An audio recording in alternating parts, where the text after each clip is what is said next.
ये कन्वर्सेशन भी अगर आपने अच्छे से किया तो आपकी इंग्लिश स्पीकिंग इंप्रूव होगी और बहुत अच्छी होगी। सबसे पहले ये ज़रूरी होता है कि क्या जो आप सीख रहे हो वो आपकी लाइफ से है या नहीं है। आप आपस में एक साथ बैठे हो, आप इंग्लिश किस तरह बोल सकते हो। तो ये कन्वर्सेशन आपको ये बताएगा कि आप इंग्लिश बोल सकते हो। प्रेजेंट इंडेफिनिट टेंस को सिर्फ टेंस समझ के मत सीखो कि हमने ताहत तीहत सीख लिया है, डूडस सीख लिया है, ये सीख लिया है। हमें सीखना है कि इसकी मदद से कितनी इंग्लिश स्पीकिंग हम कर सकते हैं, तो वो सीखना है। जैसे कन्वर्सेशन हमने फिर से लिया है आज, हाय जय, तुम हर शाम कहाँ जाते हो। तो सेंटेंस है, hi Jai, where do you go every evening. आपको क्या करना है, हर सेंटेंस के साथ साथ आपको देखना है स्ट्रक्चर। जैसे कि कहाँ आया तो सबसे पहले क्या आ गया, वेयर, फिर डू यू सब्जेक्ट के साथ में, ये हेल्पिंग वर्ब आ गया, फिर गो आ गया, और एवरी इवनिंग। क्वेश्चन था कहाँ वाला, तो तुम्हें ये देखना है कि क्वेश्चन वाला कैसे बना, वेयर डू यू। क्या वाला कैसे बन रहा है, जब कुछ नहीं आ रहा है सब्जेक्ट के साथ कैसे बन रहा है। तो ये इंग्लिश इंप्रूव करेगी। क्या था, दिमाग तुम्हारा हर बार वहां जाएगा, अच्छा ये नेगेटिव वाला है, अच्छा ये क्वेश्चन वाला है। This is called mind practice. आप हर बार हर सेंटेंस को, हर चीज चेक करो, क्या ये प्रेजेंट इंडेफिनिट है, ये किस तरह का सेंटेंस है, इसमें डू डज के साथ नॉट क्यों आया है, ये वाई क्यों आ रहा है। अगर ये सारी चीजें आप देख रहे हो तो आप सिर्फ कन्वर्सेशन नहीं कर रहे हो, आप प्रेजेंट इंडेफिनिट टेंस के अंदर घुस रहे हो। और मैं यही चाहता हूं, जब उसके अंदर घुसोगे, जब सोचोगे, तो इंग्लिश खुद निकलेगी। देखो आंसर में क्या है, मैं अपने दोस्तों के साथ पार्क जाता हूं। सिंपल सेंटेंस है, तो क्या बनेगा, I go to the park with my friends. Very simple sentence. अब देखो, ये आसान भी हो सकता था सेंटेंस। इंग्लिश स्पीकिंग में और सिंपल इंग्लिश सेंटेंस में अंतर क्या होता है। नॉर्मली प्रेजेंट इंडेफिनिट में हम सेंटेंस बनाते, मैं जाता हूं, तो इंग्लिश क्या बन जाती, आई गो, और आपको लगता है हमारा सेंटेंस हो गया। लेकिन जब कोई क्वेश्चन करता है कि तुम हर शाम कहाँ जाते हो, तो आपके साथ में वो स्थान भी आएगा, हो सकता है वो समय भी आए। तो आपने कहा मैं अपने दोस्तों के साथ पार्क जाता हूँ। पार्क की जगह क्या हो सकता है, एकेडमी हो सकता है, स्कूल हो सकता है, या कोई जगह बाजार हो सकता है। लेकिन जब आपके सामने सिचुएशन या क्वेश्चन नहीं होता है तो इंग्लिश बहुत बहुत सिंपल रहती है।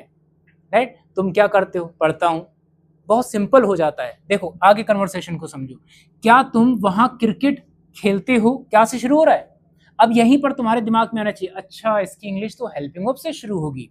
Do you play cricket there, क्योंकि पार्क गया है तो हमने पूछा क्या तुम वहां क्रिकेट खेलते हो। आंसर, हाँ हम क्रिकेट खेलते हैं, और कभी कभी फुटबॉल भी। आपने एक एक्स्ट्रा आंसर दिया साथ में। इंग्लिश स्पीकिंग, देखो हमारा जवाब हाँ भी हो सकता था, हाँ इतना बोल सकते थे ना, क्या तुम क्रिकेट खेलते हो, हाँ। लेकिन जब हमें इंग्लिश बोलनी है तो हमने पूरा जवाब दिया, yes we play cricket and sometimes football too. तुम्हारे ग्रुप में सबसे अच्छा कौन खेलता है, एक सवाल। बातचीत करने का तरीका, मैं कहता हूं अपने दोस्त से बात करो, तो आप कभी कभी सोचोगे सर क्या बोले, समझ नहीं आ रहा है। तो आपने उसी जवाब में एक और सवाल किया कि तुम्हारे ग्रुप में सबसे अच्छा कौन खेलता है, तो इसमें आ गया क्वेश्चन वर्ड। तो who plays best in your group, या who studies best in your group, तुम्हारे ग्रुप में सबसे अच्छा कौन पढ़ता है। राइट, आंसर, रोहित सच में बहुत अच्छा खेलता है, वह बड़े शॉट्स मारता है। रोहित प्लेज, देखो सिंगुलर सब्जेक्ट के साथ ऐसा आया है, Rohit plays really well, he hits big shots. It is real English जो हर बच्चा सीखना चाहेगा, जो आप सीखना चाहोगे। आप सिर्फ ये नहीं बोलोगे कौन अच्छा खेलता है, Rahul. Is it English, it is not English. और ये नहीं, मैं चाहता हूं तुम्हें ये रियलाइज भी हो और तुम्हारे अंदर एक फीलिंग आए कि हमें यही सीखना है, हमें यही चाहिए भी। आगे देखो, क्या तुम बहुत ज्यादा मोबाइल चलाते हो, क्वेश्चन आ गया। Do you use your mobile a lot. देखो बहुत ज्यादा की इंग्लिश यहाँ पर क्या लगाई है, ये भी ऐसे ऐसे करके वर्ड जो आपके अंदर पड़े हुए हैं, आता सबको है लेकिन यूज हुआ है आज सेंटेंस में आपके, यूज हुआ है। Do you use your mobile a lot. मैं इतना एक्सप्लेन क्यों कर रहा हूं, क्योंकि अभी आपको बहुत अच्छी इंग्लिश बोलनी नहीं आती, अब सीख रहे हो, आपको एक एक वर्ड पे ध्यान देना होगा। जब ये सारे वर्ड आपके एक साथ इकट्ठे हो जाएंगे फिर आपकी इंग्लिश ऑटोमेटिक आएगी। देखो, हाँ मैं ज्यादातर यूट्यूब और इंस्टाग्राम चलाता हूं, यहाँ पर लिखा है चलाता हूं। अब चलाता हूं का क्या ड्राइव लिखेंगे, नहीं नहीं लिखेंगे ना, राइड लिखेंगे, राइट। अब डिवाइस है तो क्या लिखेंगे? Yes I use it for YouTube and Instagram mostly, mostly मतलब ज्यादातर, तो I use it for YouTube and Instagram mostly. आगे देखो, तुम किस तरह की वीडियोस देखते हो? उसने बताया मैं वीडियो देखता हूं, क्वेश्चन बन गया, तुम किस तरह की वीडियोस देखते हो? अब अगर आप चाहो तो माइंड में आगे आगे क्वेश्चन बना के देखो, खुद ही पता चलेगा, जब आंसर आएगा तो आपको पता चलेगा कि यार मैं तो कुछ और सोच रहा था, ये तो कुछ और आ गया। Practice, this is called self practice. आप आंसर का वेट कर रहे हो, आप दिमाग में इसको आगे से जनरेट करो इंग्लिश में।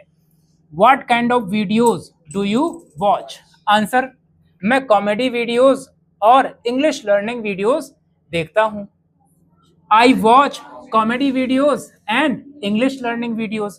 अब रियल कन्वर्सेशन करोगे तो बस यही तो बदलेगा, आप जो देख रहे होंगे वही बदलेगा, बाकी तो सेम रहेगा। तो क्वेश्चन सेम रहता है, बस आपके इंटरेस्ट अलग अलग हो जाते हैं। आगे देखो, क्या तुम्हारे पेरेंट्स ज्यादा मोबाइल यूज करने देते हैं? परमिशन की बात हो रही है, अभी पूछा था करते हो, क्या वो करने देते हैं? Do your parents allow too much? Too much मतलब यहाँ पर क्या हुआ? बहुत ज्यादा, टू मच मोबाइल यूज। कितना अच्छा सेंटेंस है ये, do your parents allow too much mobile use? ज्यादा नहीं, मेरी माँ कभी कभी गुस्सा हो जाती है। Not really, my mother gets angry sometimes. ऐसे ही होता है, my mother gets angry, maybe dad, maybe brother, right? Real English conversation, मेरे पेरेंट्स भी मुझे डांटते हैं जब मैं ऑनलाइन समय बर्बाद करती हूँ। उसने अपनी ओपिनियन बता दी। My parents also scold me when I waste time online. हाँ, पेरेंट्स हमेशा पढ़ाई की चिंता करते हैं। Yes, parents always worry about studies. Parents always worry about studies. क्या तुम घर पर अपनी माँ की मदद करते हो? Do you help your mother at home? हाँ, मैं छोटे मोटे घर के कामों में मदद करता हूं। Yes, I help her in small house hold work. I help her in small house hold work. यहां पर हम चाहते, मतलब बच्चे जो कम बोलना चाहते हैं वो यस खत्म, यस या नो पर इंग्लिश खत्म करने का मीनिंग है आगे आता ही नहीं है।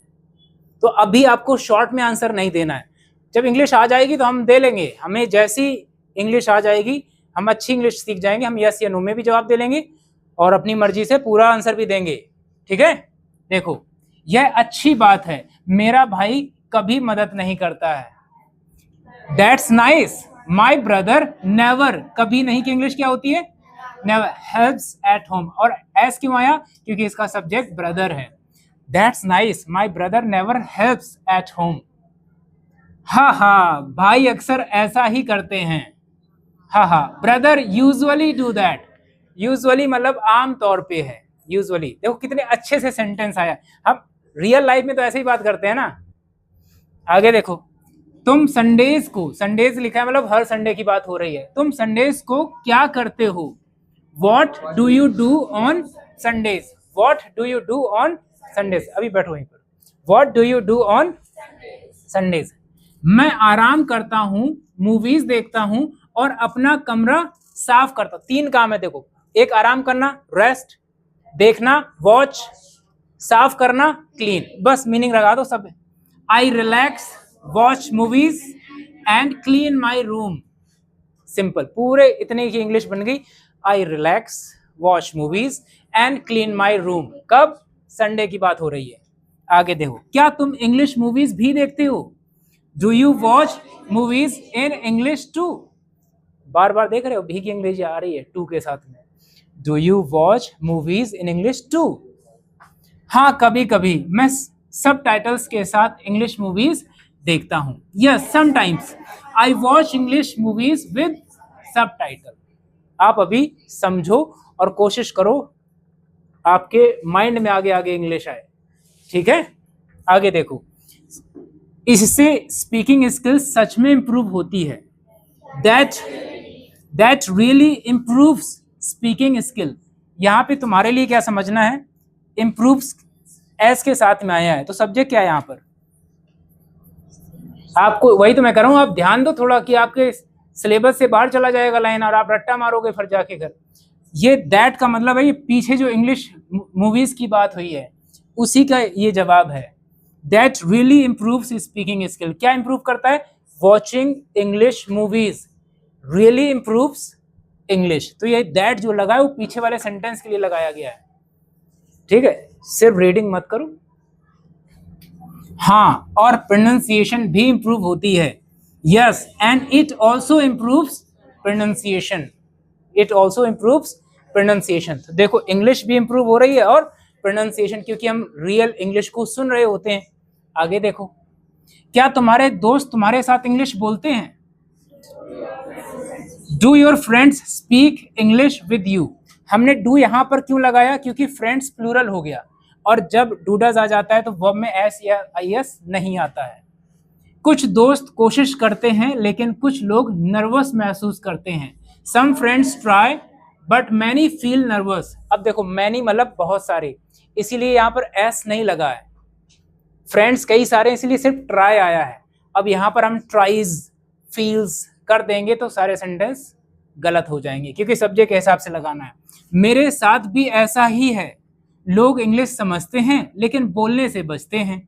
Same here, people understand English but avoid speaking. लोग समझते हैं पर बोलने से कतराते हैं। रेगुलर स्पीकिंग धीरे धीरे डर खत्म कर देती है। Regular speaking removes fear slowly. ध्यान दो, इस सब्जेक्ट यहाँ पर रेगुलर स्पीकिंग, ना ही है, she, it, I, you, we, they कुछ नहीं है। और इंग्लिश रियल लाइफ में जब बोलते हो तो ऐसे सेंटेंस आते हैं, फिर तुम खोजते हो इसमें सब्जेक्ट क्या है, तो वर्ब सिंगुलर है कि प्लूरल है पता नहीं चलेगा आपको। तो यहाँ पर आप समझो कि रेगुलर स्पीकिंग सब्जेक्ट बना दिया गया, ये रिमूव्स फियर स्लोली, तो ये भी समझना है आपको। हाँ, प्रैक्टिस सब बदल देती है।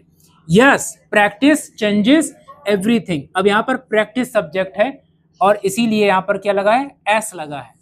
बिल्कुल, छोटी प्रैक्टिस बड़ा कॉन्फिडेंस देती है। Absolutely, small practice gives big confidence. अच्छा जय, अब मैं चलती हूँ। ओके जय, आई लीव नाउ। ठीक है रानी, कल मिलते हैं। Okay bye Rani, see you tomorrow.